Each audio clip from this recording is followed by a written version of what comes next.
Hi guys, in this episode I'm going to show you how I scout out locations when it comes to photography shoots and how you can use actually technology to help you, including virtual reality.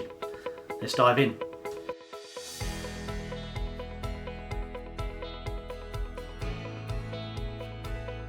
Anytime I go away and do a photography shoot or book somewhere abroad or somewhere in the UK and I'm not quite sure about the area, I've never been there before, I always do research, and I highly encourage you to do the same. And when it comes to research, you can do all the usual things, like for instance look on Google Maps and look at photos, images, and kind of get an idea as to what the general area is like. Another thing that you can do is to buy or purchase books. So I purchased this book here, which is called Photographing North Wales. This particular book was recommended to me on Facebook. I was asking some friends on Facebook where they would recommend going and if there's any books out there to purchase.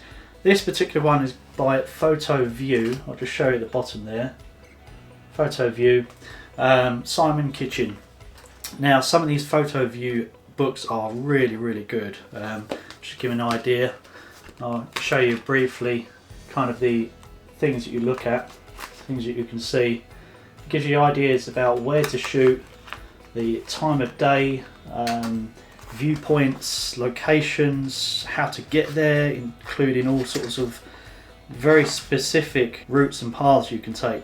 And one particular area I'm going to is this place here. Now I can't actually pronounce that. Llynau Cregan.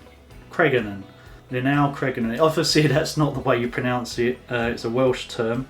But this is near to where I'm going to be staying. And I've been looking through this book and doing some research. But I wanted to show you something else that I actually do. And that is looking at the location on Google Maps and Street View, but just taking it one step further. And what I personally do is I use this. So this is an Oculus Rift. This is a virtual reality headset which I've had for a year or two, and you know, you can play games and things on it, but one of the best things for photography is going onto Google Maps and putting this Google Maps into VR, kind of a Street View scenario. So what I'm going to do is basically put this on and show you what I can see in VR and the way that I can manipulate the sky around me to give you kind of where the sun is rising, the sun sets. And the biggest advantage of this allows me to see how the sun is hitting certain areas of the landscape around me, because it's really important to know that how the sun is going to rise. Yes, you know it's going to rise from the east and set in the west, but you know, how big are the mountains around you? And what this does is puts you right into this place, and you can look all around you and see everything in true scale form. So it's really good. Let's dive in and I'll show you what to do. See you in the virtual world. Now this is Google Earth VR on the Oculus Rift. As you can see, my controls and my controllers are in front of me here. It's going to look very different on your screen to what I see in VR, because the eyes see three-dimensionally and what you're seeing is a 2D flat image. So you can't really get to grips with this unless you've tried out VR. Now what I can do is I can push forward the fly button here and I can move across. Now if you're scared of heights, VR is probably not for you, but this is incredible. So I can look right down and over the edge. Not quite sure where this is at the moment, but I can zoom in, and as it renders, it filters out, you can see all the trees rendering and whatnot. Now this is not Wales, I don't believe. This is California in the United States. I can look up and I can zoom out and fly up, right out into space. Press the Earth up. Now what I want to try and do is go to where I'm going to be going next week. So I tend to press the menu button, I do a search and I look for where I am going. Now I believe it is called, here we go, Linnell Creganen. Again, apologies if that's not correctly pronounced. And I'm going to be staying. This is basically the photo location where I'm going to be staying. It's not where I am staying, it's near to where I'm staying. So this will be the first place I go to photograph. And I'm just looking around here now. I can see there's a few mountains and hills and things around me, which is quite good. This particular lake has a boathouse. So if I zoom in, I'm going to fly around here. Now I've seen this area before just by doing some research, so I know that there's a car park around here somewhere. I'm going to twist this around. And what this does, it also talks to Street View on Google. So if you lift up the controller on the left hand side, it kind of gives you this snow globe thing. And what you can do is you put your face into this snow globe and then you hold it up as if you're inside the snow globe.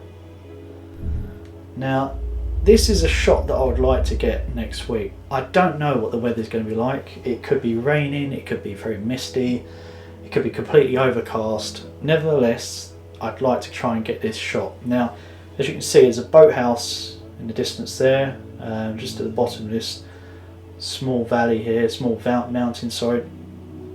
And you've got this lake, very small lake, but these stones are creating a really nice kind of, could potentially nice foreground interest. So looking out with the boathouse maybe on the left hand side and then the mountains in the background. So I go onto Street View in VR and then I can see that there is a car park up here as well. So I know that I can park here. I tend to have a look around to see if there's any barriers or any fences that are going to be blocking my potential capture, my shot. In this case, depending on when this picture was taken, it looks as though there is a path down here, there is a wooden fence down there, but it's not covering the entire area of the lake here. So I should be able to get down right to the water's edge, hopefully. Seems to be, there are some fence posts and things here, but I can't see any real blockages. We'll soon see. This is kind of what I do whenever I'm scouting out locations.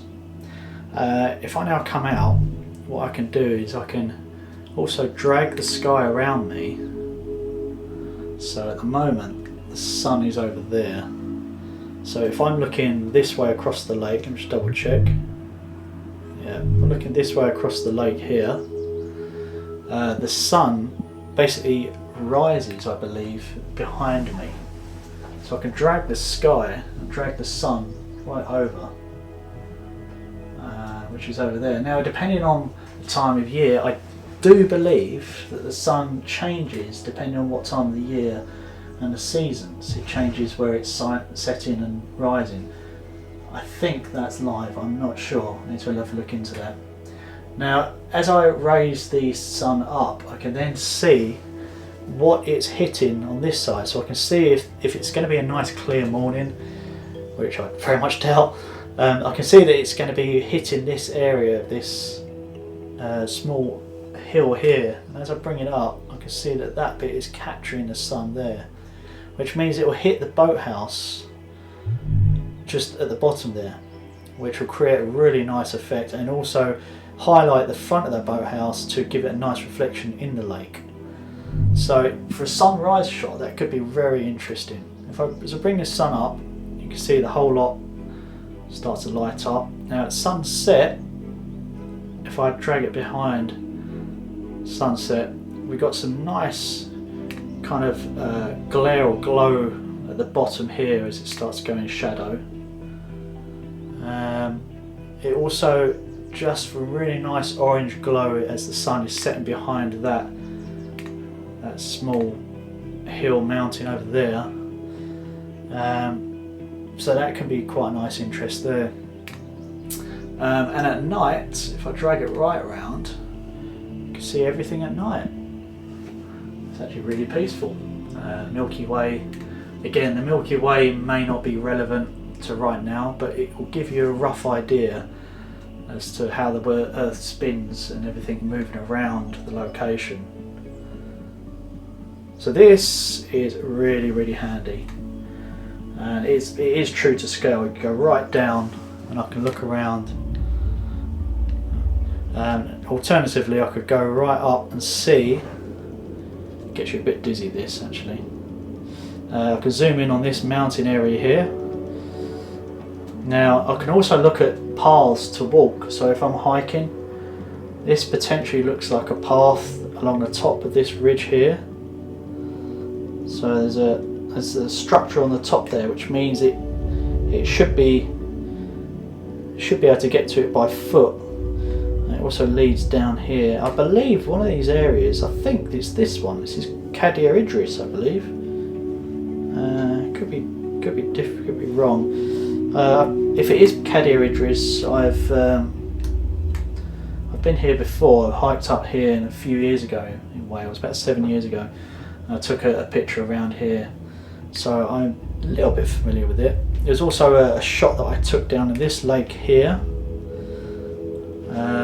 Again, it's another location I could potentially go to, and if I drag the sun around as it rises up, it creates a lovely glow in between those mountains over there. Let's have a look. So it's that lake here on the street view. Just go down here, down the road. And I failed the load. So there we go. That is how I scout out locations. And if I had a drone, which I used to have and sold it, I could even get a drone shot looking through the valleys. How about that? And there you go. So, as you can see, excuse my hair, Jesus. So as you can see, using technology can really enhance your photography experience even before you get there. You can create some masterpieces and scout your locations and things, just screwing up your images, and kind of work out where you're going to be going and create a path, so you're not kind of getting into your location and then just kind of walking around and working out where you're going to shoot and rushing from one location to the other. This way you can create a map and say, okay, I'm going to go here, here, here. And remember, depending on the weather, it can change everything. Lighting is big in photography. It's all about the light. Now, if it's all overcast, that can be one thing. If it's raining, another thing. But still, get out there. Take some waterproofs with you. Cover up your camera if you need to. But make sure you get that image. Don't let the rain or the weather ever put you off. So I hope you've enjoyed this video. Make sure you like, subscribe and comment, and follow me on my Facebook and Instagram down below, and I will see you again next time. Bye.